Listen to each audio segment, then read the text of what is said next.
Today, we're gonna talk about some super important questions.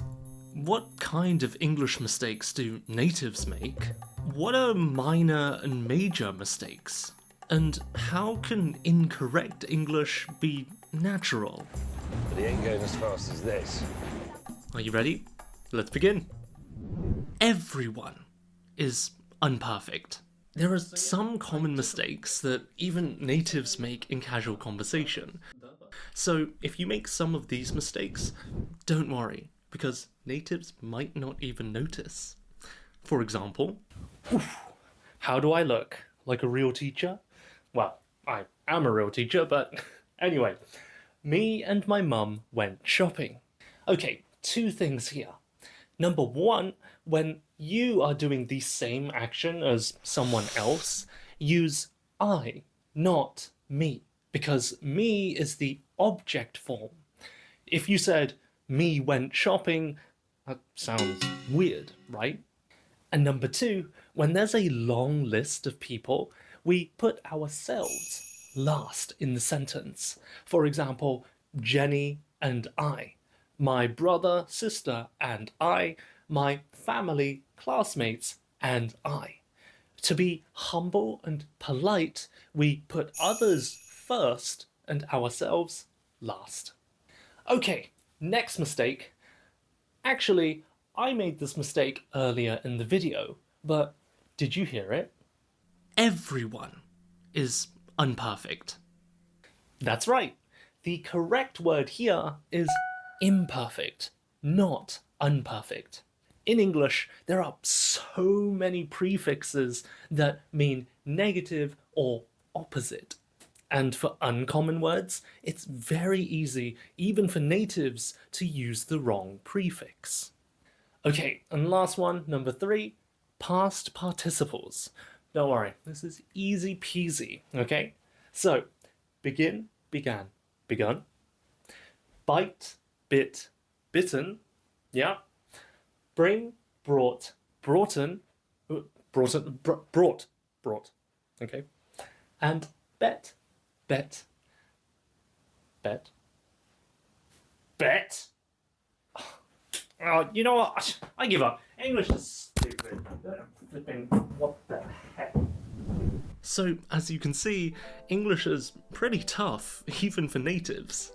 But if natives make mistakes, is it okay for foreigners to make mistakes? Well, it depends. Is it a minor or a major mistake?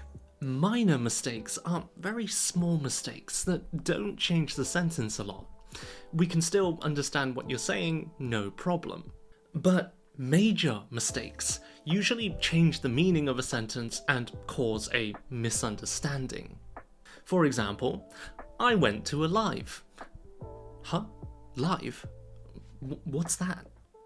Or, I will go to watch a movie 2 hours later.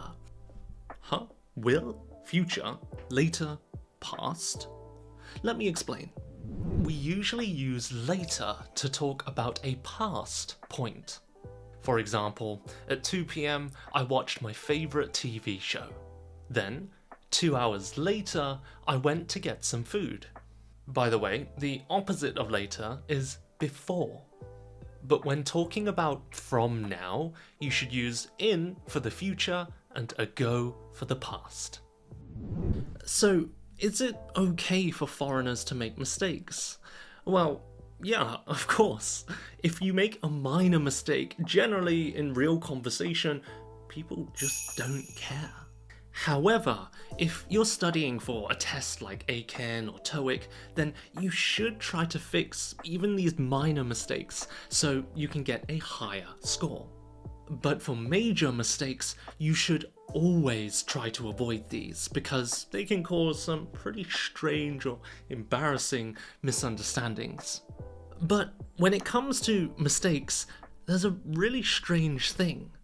Sometimes incorrect English sounds natural. But how? As I said earlier, everyone is imperfect. The mistakes I showed you earlier are common even for natives. Question: if most natives make a mistake, Is it wrong? The language and rules we see in textbooks are set. If I read this dictionary tomorrow, the contents won't change. But language doesn't stay the same. It evolves.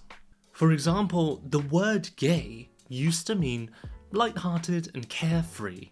But now, no one uses it in this way. Now it means a man who is attracted to other men. And interestingly, mistakes evolve in the same way.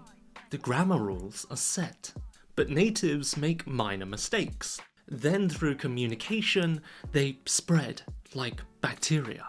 Because humans, especially children, copy the language of people around them. This is why children always know the latest slang, like fire or low-key, I don't know. So when many natives make a mistake, it is wrong, but it's also natural because everyone's using it. One of the most famous examples of this is the word ain't. Big hulking, you ain't gonna do nothing. Right. But he ain't going as fast as this. Without famous quotes, it ain't so. And if you want to... Ain't can mean everything. In other words, instead of this, you can say this. Now, ain't is technically correct English, but lots of people think it's incorrect, lazy, or an uneducated way of speaking. Right? So I was like, I ain't gonna do that. I'm sorry. What did you just say? Huh? Oh, I just said I ain't gonna do that. Get out! Wait, why? No imperfect English in my classroom! Okay, no problem. So just be careful if you use it.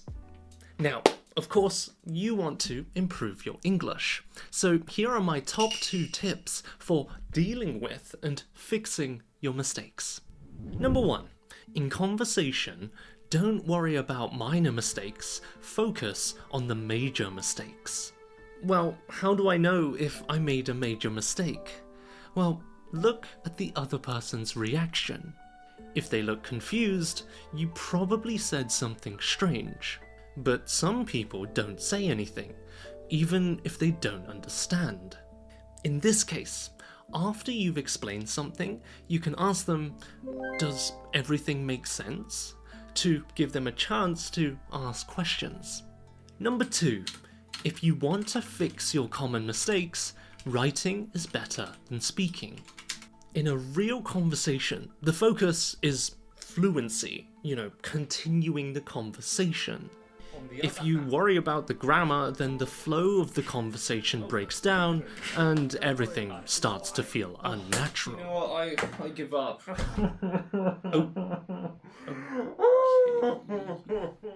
With writing, you have time to think, try new words, and focus on the grammar. And often, you can notice patterns in writing. Using the same words too often, forgetting the plural S or missing articles. Then you can ask a native or a teacher to check your writing. However, it's even better if you can check your own writing and find the mistakes by yourself.